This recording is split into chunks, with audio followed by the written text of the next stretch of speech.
So in a previous video, I said that I was going to see how far I can push RGB, and I'm embarrassed to say that I may have gone a little bit too far. I added a few more light strips and some new accessories, and once everything is put together, it just seems like it's a little too much. Like maybe there's just too much going on, distracting from some of the important stuff. Or maybe I just don't have the right color scheme yet, or maybe the patterns. I don't know. I gotta play around with the patterns a little bit more and see. But for now, I will keep it this way just because like it took some time to get all the wiring done, and I don't really want to move my PC out into the living room and start pulling wires out again. But maybe maybe you guys can give me some ideas, or maybe down the line I can change out some parts. But for now, I'll keep it the way it is. So let me know what you guys think of this new RGB monstrosity. So the first thing I added were these Phantek neon LED strips. The unique thing about these LED strips is that they are silicone wrapped. The silicone makes it more flexible and also diffuses the light to give a pleasant glow. My only complaint is that it's difficult to make them perfectly straight. The edges of the case are not completely flat, so the very flexible strips look very awkward. From afar, that's not much of an issue, but you can really tell up close.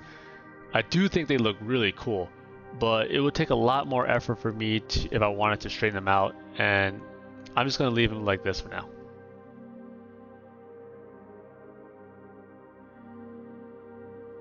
Next, I got these Lian Strimer Plus. They are the version 2.0 of the previous products with improved LEDs and build quality. These are LEDs for your power cables. That's right, if you haven't heard of these are LEDs for your power cables leading to the power supply.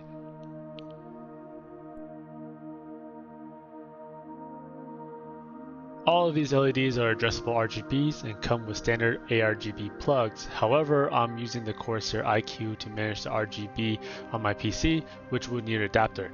Luckily, the Lightning Node Pro came with these extension cables with the Molex connectors, so I'll be clipping one of the ends and splicing an ARGB pin to use as an adapter.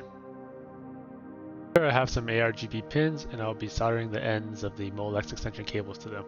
While Corsair may use the Molex connector, the wiring is exact same as the ARGB with one power, one data, and one ground pin. So this is what the adapter looks like after it's all done.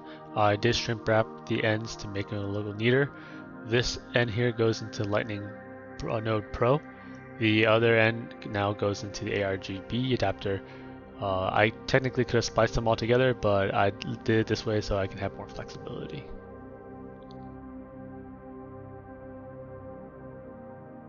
Alright, now it's time to turn on and hopefully it all works. Alright, all the LEDs are turned on and they're all functioning. Luckily I didn't miswire anything and didn't blow anything up. So here it is. I'm gonna go through some of the different color scheme and let me know what you guys think.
And that's it. This is how my PC looks now.